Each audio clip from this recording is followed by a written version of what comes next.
오늘 말씀 제목을 끼리끼리의 벽을 넘는 식탁의 복음이라고 정했습니다. 말씀 통해서 우리도 끼리끼리의 벽을 넘는 그런 푸른숲교회 성도님 되길 바랍니다. 제가 2000년도인 것 같습니다. 서울에서 컴퓨터 프로그램 언어를 배울 수 있는 기회가 있었습니다. 새로운 언어였기 때문에 이제 서울에 가서 이제 배웠습니다. 그때 제법 많은 돈을 주고 이제 학원에 들어가서 연수를 했습니다. 그때 같이 수업 듣던 한 친구가 있었어요. 저희 나이가 저보다 몇 년 후배였습니다. 그 친구가 전혀 공부를 하지 않는 겁니다. 비싼 돈을 주고 학원에 등록했으니까 공부를 해야 되는데 매 노는 거예요. 그래서 제가 안타까워서 물었습니다. 자네 왜 공부를 하지 않는가? 비싼 학원비 냈는데 열심히 해야 되지 않아? 이렇게 저는 사랑을 담아서 얘기를 했어요. 그러자 이제 그 친구가 저를 바라보면서 이런 말을 했습니다. 형님, 저 강남에 살아요. 그때 제가 멈칫했습니다. 나는 왜 공부를 하지 않느냐라고 질문했는데 왜 집 주소를 가르쳐 주는 거죠? 왜 공부하지 않느냐 하는데 강남에 산다 이렇게 얘기하는 거예요. 그래서 다시 이해가 안 돼서 그 친구에게 다시 정중하게 물어봤습니다. 강남에 사는 것하고 공부 안 하는 거하고 무슨 상관이 있는가? 라고 얘기했어요.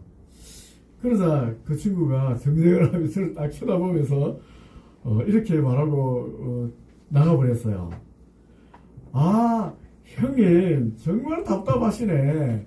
저 강남에 산다고 강남 하고 문 닫고 나가버렸어요. 저는 그 말을 듣고 아직도 이해가 안 됐습니다. 그때도 왜 저 친구가 강남에 산다고 자꾸 얘기하고 화를 내고 가는 걸까? 그러자 옆에 있던 또 다른 서울 친구죠.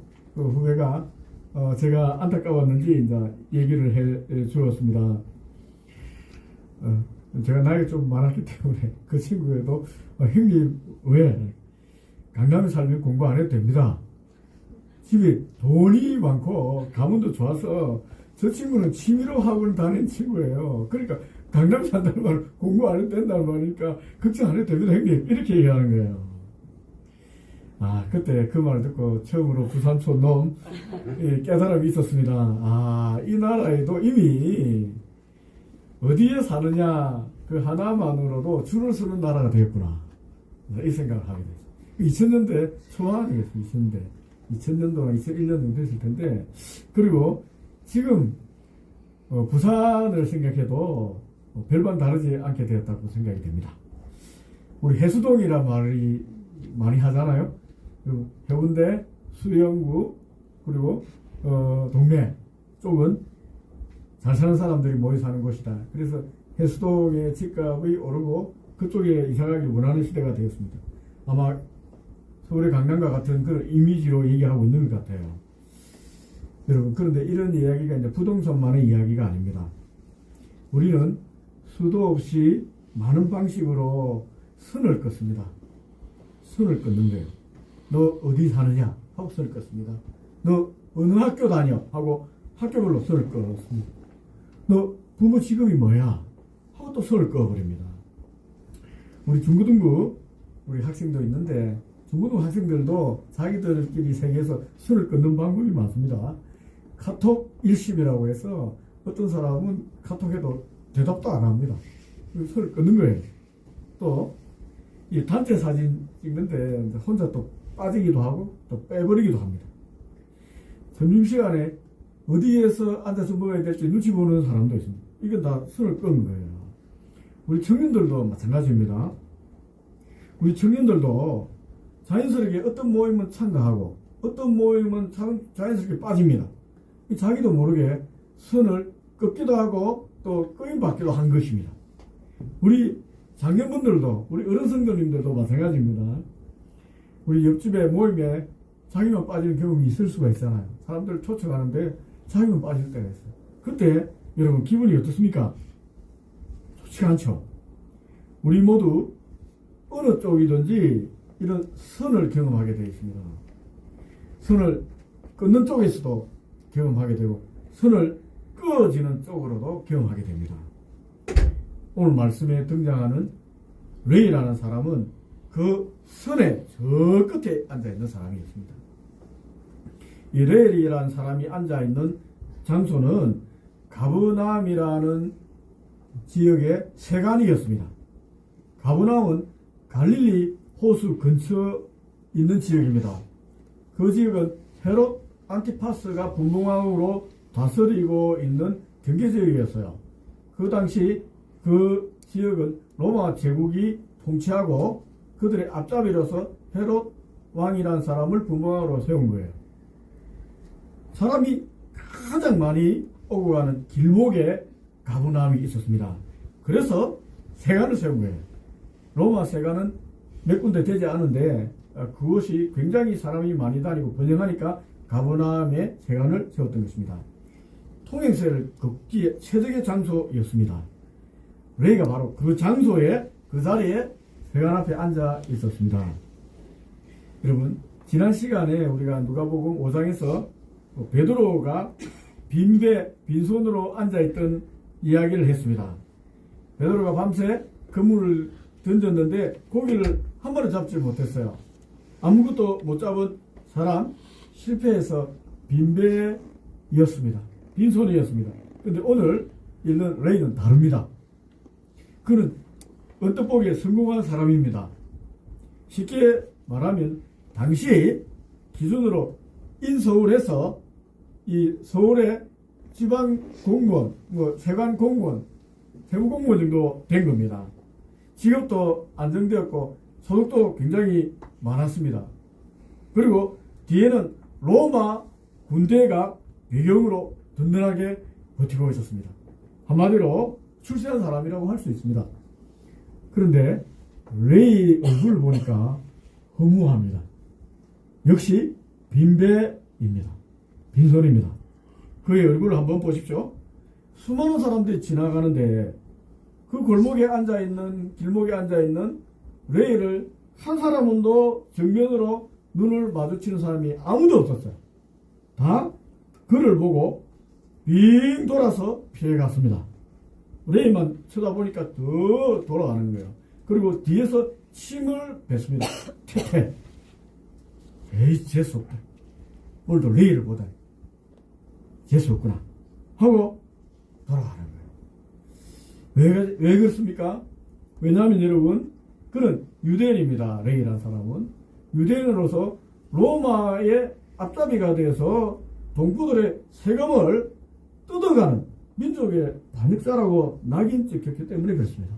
우리도 일제시대 생각하면 알겠습니다. 일본의 앞잡이가 돼서 우리의 돈을 막 빼들어간다면 얼마나 싫어하겠습니까? 헛동이랍니다. 아, 로마의 앞잡이다. 재수가 없다. 저는 창기보다 못한 놈이야. 그래서 보기만 해도 재수없다고 침을 뱉고 돌아다녔습니다. 가장 사람들이 붐비는 길목에서 가장 고독한 사람이 바로 레이였습니다. 그의 이름이 그를 더욱 힘들게 했습니다. 여러분, 레이, 여러분 많이 들어본 이름 아닙니까? 이스라엘의 12지파 중에 하나님을 섬기는 제사장 가문이 나온 지파가 레이 지파입니다. 그의 이름이 레이라는 것은 그의 레이 지파였다는 거예요. 그의 아버지가 이 레이를 낳고 나서 하나님 잘 믿고 섬기는 그런 레이 같은 사람, 조상 레이 같은 사람 되라고 레이라는 이름을 붙여준 것입니다. 그런데 지금은 자신의 이름과 정반대의 자리에 앉아 있습니다. 이름을 생각할 때마다 마음이 아파요. 마음이 무거웠습니다. 더 큰 문제는 여러분, 당시 유대 사회에서는 이 세리들, 로마의 앞잡이 세리는 그냥 따돌리는 것 정도에 넘어섰습니다. 회당도 출입 금지시켰습니다. 회당이 뭡니까? 하나님의 말씀을 배우는 것입니다. 그리고 간접적으로 예배드리는 것입니다. 너는 회당 출입 금지, 세리. 그러니까 성전은 말할 것도 없습니다. 아무리 많은 돈을 가지고 성전에 헌물하러 가도 출입 금지 당했습니다. 개같이 번 돈은 하나님 전에 바칠 수 없어. 너 들어오지 마. 하고 세리는 출입 금지 당했습니다. 예배 드릴 수 없는 것입니다. 그리고 법정에 정인으로도 못 썼습니다. 세리 같은 놈은 이 말을 믿을 수가 없어. 해서 정인 넣을 자격이 없어. 그러니까 하나님과 관계되는 모든 것에서 공식적으로 차단되었습니다. 돈으로 살 수 없는 것이 있었습니다. 하나님 앞에 서는 자리는 살 수가 없었어요. 레이는 부유했습니다. 그러나 성전 문 앞에 가니까 거지보다 못합니다. 거지는 성전에 들어갈 수 있는데 자기는 아무리 비싼 예물 들어가도 받아주지 않잖아요. 아무리 무릎 꿇고 하나님 앞에 기도하고 싶어도 쫓겨나야 했습니다. 레이란 이름을 가지고도 하나님께 나아갈 수 없으니 마음이 얼마나 아프고 답답하겠습니까? 바로 그 사람 레이가 지금 세관 앞에 허무하게 하늘을 쳐다보고 앉아있는 거예요. 예수님이 바로 그날 그 길을 걸어가고 계셨습니다. 그리고 세관 앞에 혼자 멍하니 앉아있는 레이를 보셨습니다. 그냥 지나칠 수가 없었습니다. 걸음을 멈추었습니다. 여러분, 왜 멈추었겠습니까?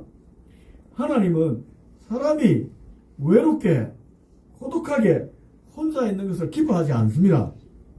창세기에 보면은 하나님께서 아담을 보시고 이렇게 말씀하셨습니다. 창세기 2장 18절입니다. 사람이 혼자 사는 것이 좋지 아니하니. 외롭게 혼자 지내는 것 좋지 않다는 거예요. 하나님 만든 창조의 목적에 맞지 않다는 것입니다. 그 마음 그대로, 하나님 마음 그대로 예수님은 레이에게 걸어가셨습니다. 그리고 말씀하셨습니다. 27절입니다. 나를 따르라. 영어로 말하면 follow me입니다. follow me. 그런데 헬라어는 이렇게 발음이 됩니다. 아쿨루테이 모이 이렇게 발음이 됩니다. 이것은 현재 명령형입니다. 여러분, 우리가 나를 따르라 해서 단 한 번만 쫓는 게 아닙니다. 지금부터 계속 함께 나와 같이 걸어가자 이 뜻입니다. 이 아쿨루테이 모이라는 단어는 이제부터 나와 함께 계속 같이 가자라는 말이에요. 레이 입장에서 한번 생각해 보면 좋겠습니다. 지금까지 그에게 먼저 다가온 사람은 아무도 없었습니다. 세관 공무원한테 세리한테 누가 가겠습니까? 다 피해 다니죠. 욕하죠. 아무도 없었습니다. 그런데 예수님만이 피해가지 않고 오히려 걸어왔습니다. 그리고 손을 내밀었습니다. 나와 함께 가자는 거예요. 이 말씀은 레이에게 이렇게 들렸을 것 같습니다. 레이야, 나는 네가 왜 혼자 외롭게 앉아있는지 안다. 더 이상 혼자 있지 않아도 돼. 내 손잡고 같이 가자 라고 말하는 것으로 들린 것입니다. 이것은 단순히 친절 이상이었습니다. 여러분, 생각해 보시면 성전이 레이에게 문을 닫았습니다. 제도가 그를 버렸습니다. 종교 시스템 전체가 레이를 하나님으로부터 차단시켰습니다. 유대교 종교 시스템에서는 하나님 믿을 수가 없어요. 그런데 예수님, 하나님 아들이자 메시아라고 저 많은 사람들이 따라다니는 그 예수님께서는 직접 걸어오셨습니다. 성전이 닫아간 문을 예수님께서 직접 열고 레이에게 찾아오신 거예요. 제도가 버린 사람을 하나님이 직접 찾아오신 것입니다. 여러분, 자, 여기서 우리는 질문을 하나 생각하게 됩니다. 세상은 우리를 무엇이라고 정의할까요? 한번 생각 한번 해보십시오. 학생들은 성적으로 정의합니까? 저 친구 1등, 저 친구 5등, 저 친구 옛날에 우리 다닐 때는 50등, 60등도 있었습니다. 근데 지금은 20명밖에 없으니까 20등. 이렇게 정의할까요?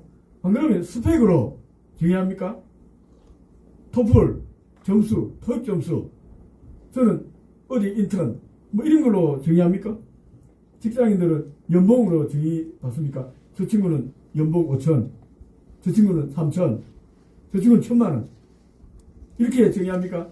요즘은 인터넷 많이 하잖아요. SNS 많이 하니까 팔로워 수로, 저 친구는 10,000명 팔로워가 있어. 이런 걸로 정의합니까? 오늘 본문의 레이는 세리라는 직업의 낙인이 전부였습니다. 그걸로 끝나버렸어요. 그러나 예수님은 그 직업을 보지 않았습니다. 그의 인격을 보신 거예요. 하나님의 형상으로 지음받은 사랑받아야 할 한 사람으로 보신 것입니다. 오늘 이 자리에 계신 여러분에게 묻고 싶습니다. 지금 여러분은 무엇으로 정의되고 있습니까? 여러분 무엇으로 정의됩니까? 우리 중고등부 학생 여러분 성적으로 정의됩니까? 우리 성인들, 직장인들 직업으로, 직장으로 정의됩니까? 나를? 아니면 사람들의 시선입니까? 예수님은 오늘도 그의 모든 낙인표를 넘어서 여러분에게 말씀하고 계십니다. 나를 따르라. 너는 내 사랑하는 자다. 내 손잡고 함께 가자라고 합니다. 하나님께서는 낙인 찍지 않습니다. 경계를 넘어오십니다. 예수님의 이 한마디가 레이를 흥분시켰습니다. 레이는 이 말씀을 듣고 자리를 박차고 일어났습니다. 여기서 중요한 것이 있습니다. 레이가 억지로 일어난 것이 아니라는 것입니다. 너 일어나서 나와 따라야 돼. 일어나라고 예수님이 말씀하지 않았다는 거예요. 협박을 받아서 일어난 게 아닙니다. 의무감에서 일어난 것도 아닙니다. 너 무슨 직분이잖아. 일어나. 나를 따라야 돼. 이것도 아닙니다. 그를 일으킨 것은 태어나서 처음으로 자신을 진심으로 알아봐 준 주님의 사랑의 음성이었습니다. 사랑이었어요. 사랑이 이끌려 자기도 모르게 자리를 박차고 일어나 주님을 따르게 된 것입니다. 어떻게 전도해야 되는지 고민 많은데 전도 사랑으로 하지 다른 방법이 없습니다. 우리가 아무리 말을 많이 해보세요. 여러분 얼마나 많이 압니까? 제사 받고 구원 받고 막 하더라도 그를 이끌 수 없습니다. 왜? 하나님 사랑이기 때문에. 하나님 어떻게 알려줍니까? 사랑이신 하나님은 사랑으로 우리가 전해야지 사랑을 맛보고 그 사람이 주를 믿게 되는 겁니다. 우리가 색을 바꿔야 됩니다. 이론이 아니에요. 사랑이 없는 곳에서는 하나님이 없습니다. 레이가 지금 끌린 거예요. 그 사랑의 초대에 반응해서 움직인 것입니다. 그래서 자기가 앉아있던 세리 공무원의 자리를 다 내려놓았습니다. 한참 일해야 될 대낮에 일자리 박차고 자기 집으로 간 거예요. 예수님 모시고. 레이는 즉시 예수님을 자신의 집으로 초대했습니다. 주님, 저희 집에서 식사 한번 같이 하시죠. 라고 한 거예요. 예수님이 모든 사람들이 따르잖아요. 하나님 아들이요 메시아 따르는데 그분이 자기를 먼저 찾아와서 손잡아 주시고 가자 하시니 얼마나 기쁘겠습니까? 그래 이제 이 세리공무원이 이제 그만둘래 하고 자리 박차고 집에 큰 잔치를 베풀었습니다. 그 잔치에는 자기와 똑같은 처지의 세리들, 버림받아서 욕듣는 죄인들로 가득 채웠습니다. 이것은 단순한 식사교제 자리가 아닙니다. 우리가 지난 시간에 우리가 읽었던 지붕을 뚫은 친구들이 자신의 중풍병 친구를 예수님 앞에 데려왔던 것처럼 레이는 자신의 잔치를 통해서 자신과 같은 버림받았던 자들을 하나님께 버림받았던 자들을 예수님께 이어 연결하는 다리 역할을 하기 위해서 이 잔치를 베푼 거예요. 여러분, 변화된 사람은 가만히 있을 수가 없습니다. 조용히 있을 수가 없어요. 하는 사랑을 받으면 여러분 가만히 있지 못합니다. 마음이 막 진짜 너무너무 이렇게 뜨겁게 됩니다. 자신이 경험한 이 사랑을 나누어 주고 싶어요. 정말 이상합니다. 여러분. 주님이 받은 사랑은 진짜 좋거든요. 그래서 막 나누어 주고 싶어요.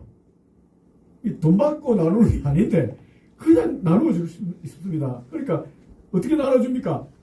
이 사람은 레이는 잔치를 베풀었어요. 엄청난 돈을 들여가면서 사랑을 나눠주고 싶은 거예요. 우리도 마찬가지입니다. 주님의 사랑을 경험하면 내 돈을 들여서 내 시간을 들여서 그 사랑을 나누어 주게 되어 있습니다. 이것이 자연스러운 복음의 흐름입니다.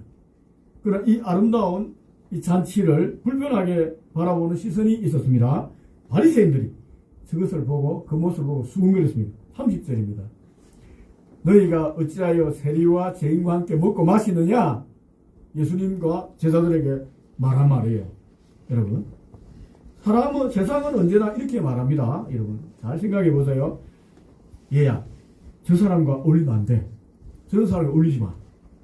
걔랑 친하게 지내면 너도 이상하게 보여. 어울리지 마. 이런 말이 끼리끼리의 논리입니다.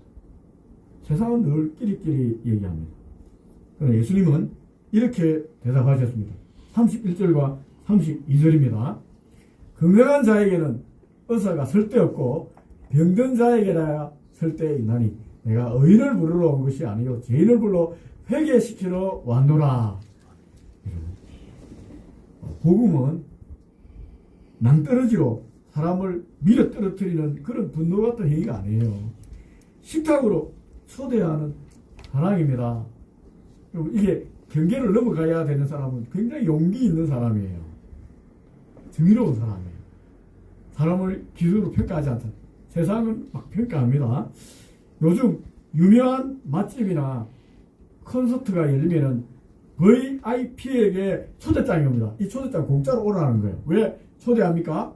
그 사람이 오면 자기가 베푼 식탁이라든지 식당이라든지 콘서트에 격이 올라가니까 공짜로 초대장 줍니다. 이 VIP에게. 누가 VIP로 초청받습니까? 초대장 받습니까? 팔로워가 많은 인플루언서들이 받습니다. 그리고 유명인들, 돈 많은 사람들이 받습니다. 그런데 예수님의 초대장은 정반대입니다. 이거 잘 알아야 돼요. 아무도 초대하지 않는 사람을 예수님께서는 찾아가시고 아무도 부르지 않는 사람을 예수님 찾아가시고 늘 명단에 빠지는 사람에게 먼저 갑니다. 우리도 뭐 행사하면 누구 명단 정하잖아요. 그 명단에 없는 사람 제일 먼저 찾아가십니다. 세상이 만든 VIP 명단을 예수님께서 완전히 뒤집어 버린 거예요. 이게 중요합니다. 우리 교회가 VIP 명단이 있습니까? 교회에 있습니까? 있어야죠. 어떤 명단입니까? 약하고 힘들고 어려운 사람들 오면 야 VIP 했거든. 정말 진짜 어렵고 힘든 사람들, 좀 정신적으로 온전하지 못한 사람들, 아픈 사람들 오면은 우리가 콩나물 전도할 때 여러분 차별하지 않잖아요. 우리 교회 제가 앞에 나가 있거든요. 한 사람 차별하지 않습니다. 진짜입니다. 우리 진짜 아픈 할머니 와더라도 콩나물 나가지고 받아가시라고, 교회 안 와도 된다고 가져가시라고 우리 한 명도 차별하지 않아요. 제가 양심껏 얘기합니다. 한 명도 이 사람 줄까 말까 망설이지 않습니다. 지나가면 다 드립니다. 왜? 그리고 교회 오라고 합니다. 왜 그렇습니까? VVIP이니까. 근데 다르게 생각해요. 교회가 다르게 생각하면 교회가 교회되지 못합니다. 의사고 돈 많은 사람이 오면 대여가 왔구나. VVIP고 뭐 은행 지점장 출신 여자 권사님이 뭐 VVIP고 이렇게 얘기했던 뭐 목사님 지금 사임했습니다. 그럼 당연하지 않겠습니까, 여러분? 하나님 마음으로 하지 않으니까 하나님께서 얼마나 마음이 아프겠습니까? 이 감수인 것은 다 드러나게 되어 있습니다. 우리가 교회가 교회되지 않으면 안 됩니다. 예수님께서는 세상의 VIP 맥락을 완전히 뒤집어 엎고 우리를 대우하시는 거예요. 그렇다면 오늘 이 말씀에서 등장하는 사람 중에 제일 안타까운 사람이 누구입니까? 세리가 아닙니다, 여러분. 바리새인입니다. 그들은 자신이 건강하다고 생각하고 있어요. 율법도 지키고 성전에서 기도하고 정결 예식을 철저히 지킵니다. 금식도 합니다. 그러나 그는 자신이 건강하기 때문에 의사가 필요 없다고 생각하고 있습니다. 자기는 의인이기 때문에 예수님이 구원자가 필요 없다고 생각하는 거예요. 솔직히 우리 교회 안에도 이런 바리새인이 있을 수가 있습니다. 나쁜 사람이란 뜻이 아닙니다. 여러분, 오히려 열심히 신앙생활하는 사람입니다. 주일도 빠지지 않습니다. 새벽기도도 잘 나옵니다. 헌금도 잘합니다. 그런데 마음속에 이런 생각이 스물스물 일어납니다. 저 사람은 왜 저래? 나는 저렇게 살지 않았는데 왜 저 사람 왜 저래? 여러분, 이 생각이 들어오면은 우리가 바리새인의 자리에 서 있는 것입니다. 웨이처럼 자신의 큰 빔을 인정한 순간 우리는 주님의 식탁에 앉아 있을 수가 있습니다. 바리새인처럼 자신이 건강하고 어렵다고 착각하는 순간 우리는 주님이 베푼 식탁에 들어갈 수가 없는 것입니다. 반대로 돌아서게 됩니다. 말씀을 정리하겠습니다. 오늘 우리는 한 사람의 이야기를 들었습니다. 가장 붐비는 길목에서 가장 고독했던 사람, 돈도 있고 권력도 있었지만 마음은 텅 비어있던 사람, 하나님 앞에 설 자리조차 막혀있던 그 사람, 그 사람에게 예수님께서 걸어가셨습니다. 그리고 말씀하셨습니다. 나를 따르라. 나와 함께 가자. 그 한마디가 레이의 인생을 바꾸어 놓았습니다. 혹시 지금 이 자리에 아직도 세간 앞에 앉아 있는 느낌이 드시는 분은 없습니까? 교회에 왔는데도 허무하고 외롭고 고독하게 레이처럼 멍하니 앉아 있는 분은 없습니까? 결단을 억지로 지어 짜려고 하지 마십시오, 여러분. 다만 주님의 음성을 다시 한번 들어보면 좋겠습니다. 나는 네가 왜 혼자 앉아있는지 안다. 나를 따르라. 나와 함께 가자. 예수님께서 오늘 여러분에게 또 얘기하십니다.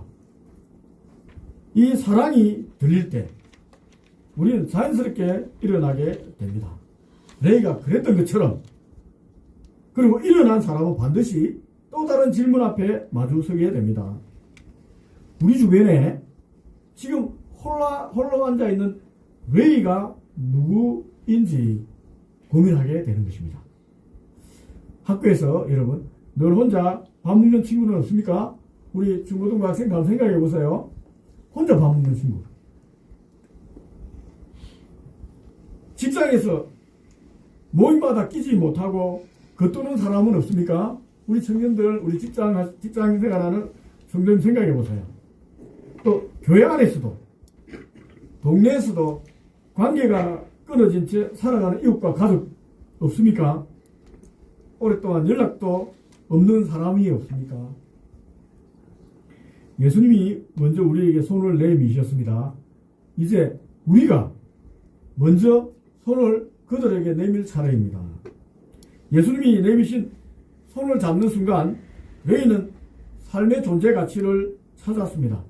기쁨을 되찾았고 행복해졌습니다. 우리가 내미는 손을 그 사람이 붙잡으면 그 사람도 똑같은 변화가 일어납니다. 우리가 내미는 손에 예수님의 사랑이 함께 흘러가기 때문에 그렇습니다. 우리가 전도하는 이유가 여기에 있어요.